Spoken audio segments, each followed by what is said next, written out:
I'm Ava. And I'm Ari. And this is Potato the Chicken.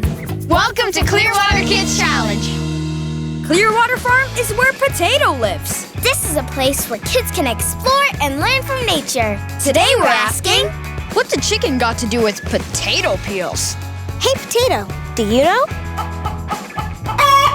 Well, we create food waste like potato peels when we peel potatoes or prepare other fruits and vegetables and throw away the stems or peels. But here on the farm, we put all of our food waste scraps into a big pile called the compost pile. Tiny insects and microbes eat these scraps and poop out compost, which we use to make really great soil to grow our fruits and vegetables. We turn food waste into new plants. This cycle of life has been happening for billions of years. Food waste is not garbage in most cases. What we do with all the garbage is we put it in the compost pile. But if you had like a lot of compost in a pile, you could give it to your flowers, your vegetables. This waste isn't waste at all. It's food for microbes, bugs, and other animals. Like Potato. She loves potato peels. They are nutritious for her and help her lay her eggs. That's right, Potato. That is what a chicken has to do with potato peels. Hi, I'm Chase, and I'm 15. I'm an environmental activist, and let's talk about food waste. So my community actually has a community garden just down the street from where I live, and we all try to pitch in and keep it nourished so that other people can use the vegetables that grow there. Our community comes together and grows our own vegetables, and it kind of works as a circle because we put our compost back in and new vegetables come out. Challenge time! What can you do at home? Now for your challenge. Try making your own compost. You can start your own regenerative garden at home or school. Did you know that you can also regrow plants from scraps? Like this bit of celery. Just put this in water in a jar, and as soon as you see leaves sprouting, plant it in soil. This isn't waste at all. It's the beginning of a new celery. Isn't nature amazing? For riddles, games, and lots more to explore, visit ClearWaterKids.org.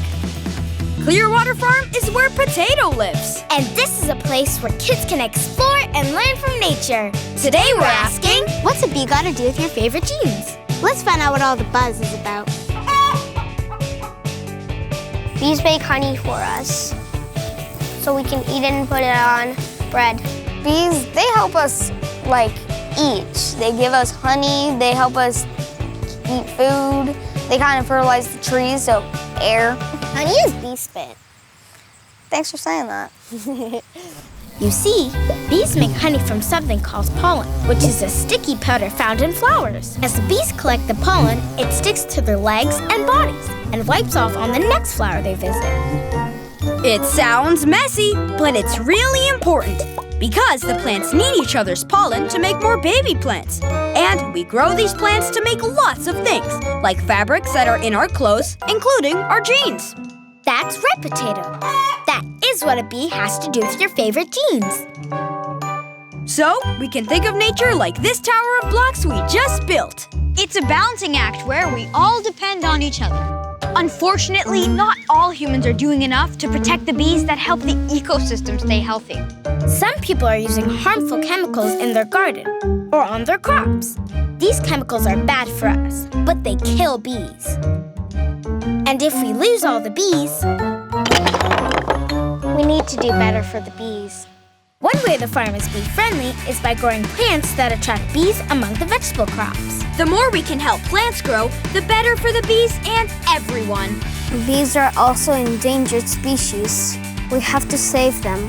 Help the bees! I'm Spencer Lippa. I'm the youngest member of the Green Party, and I'm 12 years old. Let's talk about bees. Another thing we do to help out the bees is we won't pluck our dandelions. Some people think they're a weed, and lots of people pluck them. But we don't, because dandelions are actually one of bees' favorite food. Challenge time! What can you do at home? You don't have to live on a farm to help the bees. There's lots of things you can do where you live. Like planting various types of flowers and give the bees something to drink in a little bee bath with a few stones in it, like this. Or give a worker bee a place to rest by upcycling old scrap paper and rolling it up and putting it in a mug or tin. Hang this outside and they'll have a cozy place to lay their wings at night after after a full day of pollinating. Remember to be mindful for those around you who may have bee allergies. And unless bees are scared, they usually won't sting. So if you let them be, you'll be just fine. Clearwater Farm is where Potato lives. And this is a place where kids can explore and learn from nature. Today we're asking, what does a footprint Have to do with an apple? You'll like this, Potato. When we say footprint, we really mean carbon footprint. And what is a carbon footprint? Let's find out. When we step in the sand, we leave a mark on the earth, a footprint.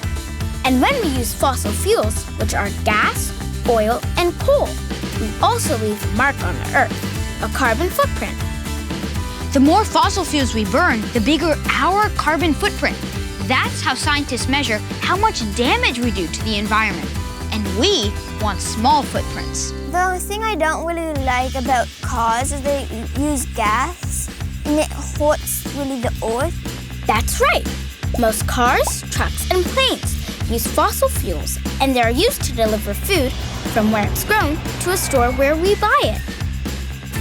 But when we grow our own food, like peppers, tomatoes, or apples, like we do at Clearwater Farm, or buy local food close to us, it doesn't need to be driven as far.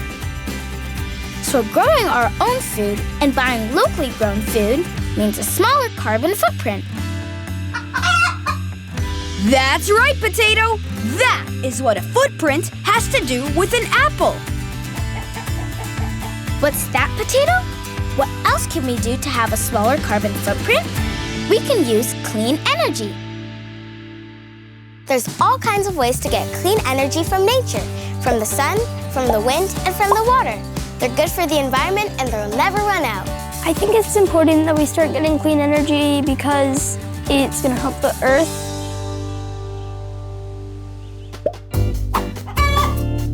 Hi, I'm Chase. I'm 15 and an environmental activist. Let's talk about our carbon footprint. Some of the ways that I try to reduce my carbon footprint at home can be carpooling to school instead of taking the bus, or even walking or biking to my bus stop instead of getting my mom to drive me to the bus stop. I also like to try to reduce my shower time or reduce the water I use, and we try to turn the temperature down at night, so we use extra blankets instead of using extra heat. Challenge time! What can you do at home? We challenge you! How many ways can you find to use the energy around you? And reduce your carbon footprint. Hang dry your clothes instead of using a dryer. And turn off the lights when you leave the room. Or try making yourself a solar lantern out of an old mason jar like this one. Find out how on the ClearWaterKids website. For riddles, games, and lots more to explore, visit clearwaterkids.org. Clearwater Farm is where Potato lives. And this is a place where kids can explore and learn from nature. Today we're asking, what does brushing your teeth Have to do with a swimming pool? Most of us let the water run until it gets cold before we drink it. But look at all of that water just going down the drain. And we let the water run when we do the dishes. And when we brush our teeth. Just turning off the tap when we brush our teeth can save up to 15 liters of water per day. In a year, that's enough to fill a whole swimming pool. That's right, Potato. That is what brushing your teeth has to do with the swimming pool. We have to really make sure that we're using the water instead of just wasting it. Here at the farm, we really care for water. We collect rain in rain barrels, which we use to water the garden instead of turning on the hose. And we store rain and leftover water in a wash basin for washing, watering, and play. We track how much water is used on things like washing dishes, taking showers, and doing laundry. Being mindful is the first step to using water more wisely. If we didn't have water in our world, we humans, animals, dinosaurs, nothing would exist in our planet. Animals, including us, are made of up to 75% water. We can't survive without it. Water is so important to the life cycles of all living creatures. It's the most precious liquid in the universe. People's current relationship with water creates lots of waste. But we can change all of that. We just need to learn to respect water and take lessons from nature. Hi, I'm Gabby. I'm 15 years old and from Rama First Nation, and let's talk about water conservation. At home, we conserve water by, first of all, acknowledging that the water is a sacred part of life and all of its well-being. Water is so important to us and our culture because it is an essential part of our survival, and we actually acknowledge it as a part of us. Challenge time! What can you do at home? We challenge you to be more mindful by collecting wastewater to feed your plants or animals. For cold drinking water, fill a jug ahead of time and throw it in the fridge, or use ice cubes. Fill a small bowl with soapy water to do the dishes instead of running the water. And only turn on the water for a quick rinse. For riddles, games, and lots more to explore, visit ClearWaterKids.org. Challenge yourself to build a healthier world. That's what Potato would do. Clearwater Farm is where Potato lives. And this is a place where kids can explore and learn from nature. Today we're asking, what does a bike got to do with a tote bag? What do you think, Potato? Some companies are thinking like nature and upcycling paper and bike tires into super cool tote bags, like mine. That is amazing. Small changes go a long way. That's right, Ari. And that's why it's important to find ways to recycle, reduce, and reuse waste because it piles up so fast. Check this out. It's all the waste the average family produces in a week. This definitely wouldn't happen in nature because nature breaks down, reuses, and recycles almost everything. Let's be mindful and think like nature. These used milk cartons make great bird feeders. Use these to organize art and school supplies. This old t-shirt's more like a cool headband. You can donate your old clothes too. Just because you don't want them doesn't mean someone else won't. Wow, just like nature, we repurposed, recycled, and reused. With my old clothes we've actually been doing lately, we've been cleaning out to move out. We've been putting it in donations, handing it down to my cousins. For old clothes, I mostly use them and make stuff out of them and cut them up. At the farm, we try to live as waste-free as possible. So many things get reused, recycled, or repurposed. Like this whole building called a yurt was built from lots of reused materials. Canvas, blankets, reclaimed wood. They even make bags from birch bark from fallen trees. Almost nothing goes to waste here. It's all part of the cycle of life. I'm Spencer. I'm 12 years old and I'm the youngest member of the Green Party. Let's talk about reducing our waste. To reduce waste at home, I recycle and compost. This reduces waste because I'm putting less things in the garbage bin. When I go to school, I pack my lunch in a way so that there's not much plastic at all. Clothing is a big polluter, so I only wear hand-me-downs, and if I want something new, I'll go to a thrift store. Every time I grow out of something, I'll give it back to that same thrift store. Challenge time! What can you do at home? We challenge you to find ways to reduce your waste at home.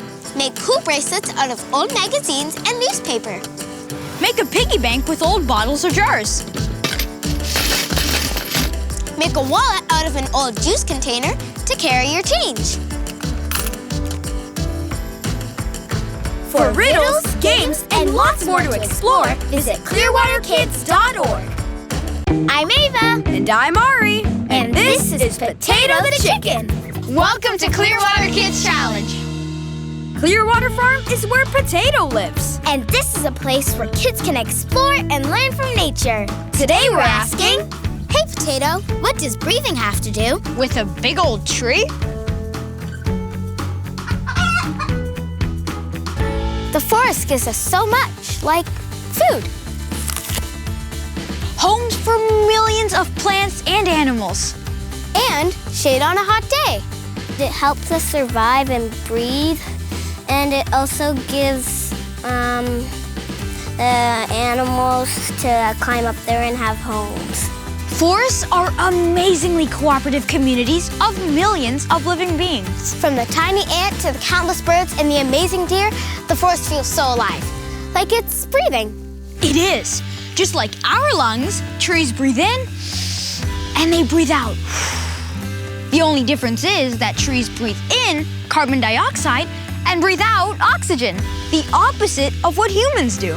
That's right, Potato. That is what breathing has to do with a big old tree. Thanks, tree. So, forests are lungs, homes, and they give pretty good hugs. What don't they do? Forests are also amazing cleaners. Check this out. The sod in this bottle represents a forest on a tiny scale. The dirt and dead leaves in this bottle represents land where forests have been removed. And the clay in this one represents a place with a lot of concrete, like a city. Imagine this is pollution, dirt, and grime from our everyday lives. Let's see what happens.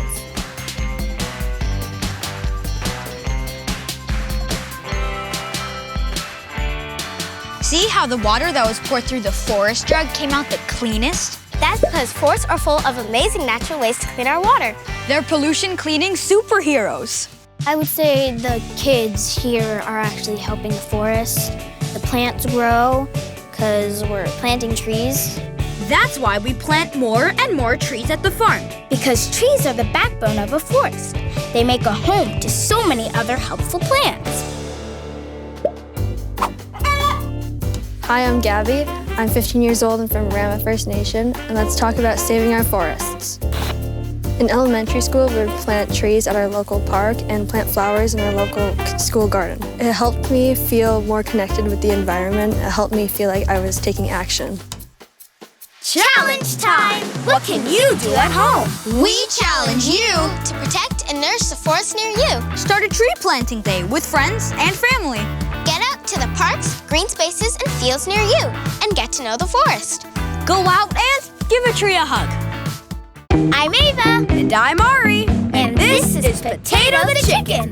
Welcome to ClearWaterKids Challenge. Clearwater Farm is where Potato lives. And this is a place where kids can explore and learn from nature. Today we're asking, Hey, Potato, what's a rubber ducky? got to do with my tuna sandwich?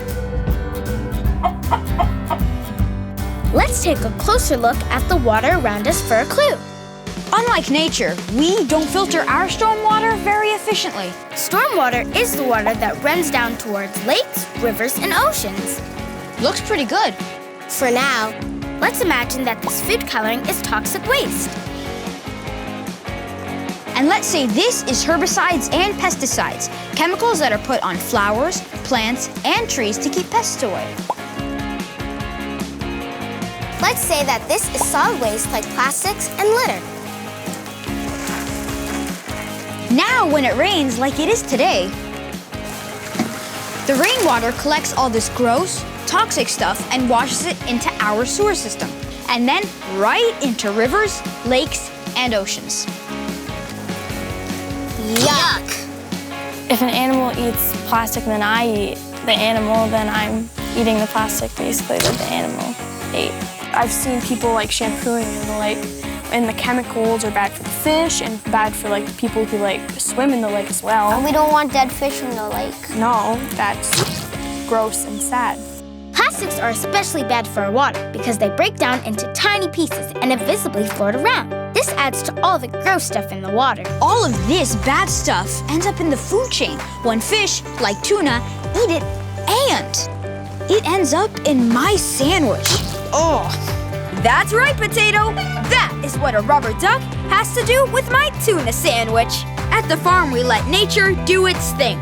But we make it easier for nature by not using toxic chemicals that could wash down into the lake. And the forest, garden, and green spaces naturally filter water before it runs down into the lake. The earth has many ways that it purifies water.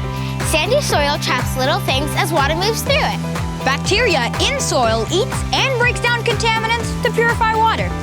Plant roots, including this cattail, also filter water.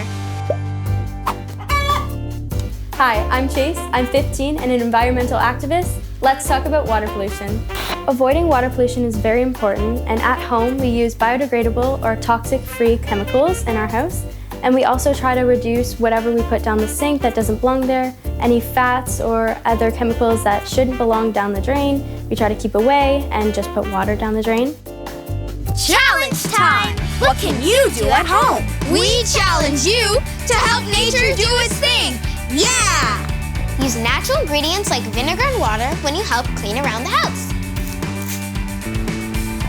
Or head down to your street and clean up any litter that could wash down into storm drains. For riddles, games, and lots more to explore, visit ClearWaterKids.org.